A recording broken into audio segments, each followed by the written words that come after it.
May the peace and mercy of Almighty be upon you.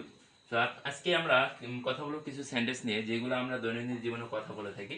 যেমন দেখুন, আমাদের খেলতে হবে, তাদের যেতে হবে, তাদের ফুটবল খেলতে হবে। দেখুন এইসব কথা কিন্তু আমাদের প্রত্যেক দিনই কাজে লাগে।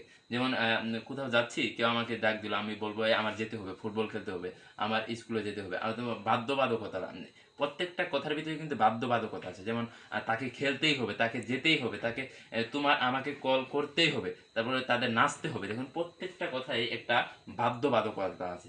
এবং এটার সেন্টেন্সটা যদি স্ট্রাকচারটা আপনি জেনে নেন, তাহলে এরকম আরও যে সেন্টেন্স আছে আপনি নিজে নিজেই বানিয়ে কথা বলতে পারবেন। দেখুন সেন্টেন্সগুলোর স্ট্রাকচার কি? সাবজেক্ট সাবজেক্ট সাবজেক্ট যেমন আই, ইউ, দে, ইট, এগুলো হবে। তারপরে সাবজেক্টের পরে থাকবে হ্যাভ, সাবজেক্টের পরপরই হ্যাভ, আশা করছি বুঝতে পারছেন। তারপরে টু, তারপরে ভার্বের ওয়ান, ভার্বের বেস ফর্ম বা বি ওয়ান, তারপরে থাকবে অবজেক্ট। ভার্বের বেস ফর্ম সম্পর্কে আশা করছি ধারণা আছে এবং সাবজেক্ট কি এটা সম্পর্কে ধারণা আছে।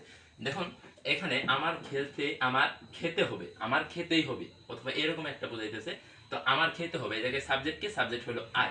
তো আই, আমি সাবজেক্ট বসালাম আই। তারপর কি? সাবজেক্ট তো আমার বসানো হলো, তারপর কি? Have to, I have to, তাই হ্যাভ টু দিয়ে নিই। এই যে হ্যাভ টু, টু এর পরে কি চেয়েছে? ভার্বের বেস ফর্ম, ভার্বের বেস ফর্ম বা বি ওয়ান। এখানে ভার্ব কি? আমার খেতে হবে, খাওয়া, খাওয়া একটা ভার্ব। এখানে তাহলে খাওয়া ইংরেজি কি? ইট, ইট, ইট। আই হ্যাভ টু ইট, আমার খেতে হবে, এটা আপনার হয়ে গেল। এখন দেখুন তাদের যেতে হবে, যেতে হবে, এই জায়গায় ভার্ব হলো গো, গো মানে যাওয়া। তো এই জায়গায় কি হবে? আমার যেতে হবে, আমার ইংরেজি আই, আমার বলতে সাবজেক্ট আই, আয়ের ইংরেজি আয়ের ইংরেজি তো আই হবে। তারপর হবো হ্যাভ টু, তো আপনি হ্যাভ টু দিয়ে নেন, এই যে হ্যাভ টু। তারপর কি? যেতে হবে, যাওয়ার ইংরেজি কি? গো, গো, আই হ্যাভ টু গো। হ্যাঁ, আসলে বুঝতে পারছেন। তাদের ফুটবল খেলতে হবে, তাদের ফুটবল খেলতেই হবে, এরকম একটা বুঝিয়েছে। তো এই জায়গায় এই সেন্টেন্সটা, পুরো সেন্টেন্সটাই আমরা এই স্ট্রাকচারে ফেলে দিই, তাহলে এই জায়গায় সাবজেক্ট কি? সাবজেক্ট তাদের, অথবা তারা, তারা ইংরেজি কি? তারা ইংরেজি দে, দে, দে। তারপর কি? হ্যাভ আছে, হ্যাভ টু বসান, হ্যাভ টু আছে, টু বসান। যেতে হবে, তাদের ফুটবল খেলতে হবে, খেলা ইংরেজি প্লে, প্লে, প্লে। কি খেলতে হবে? ফুটবল।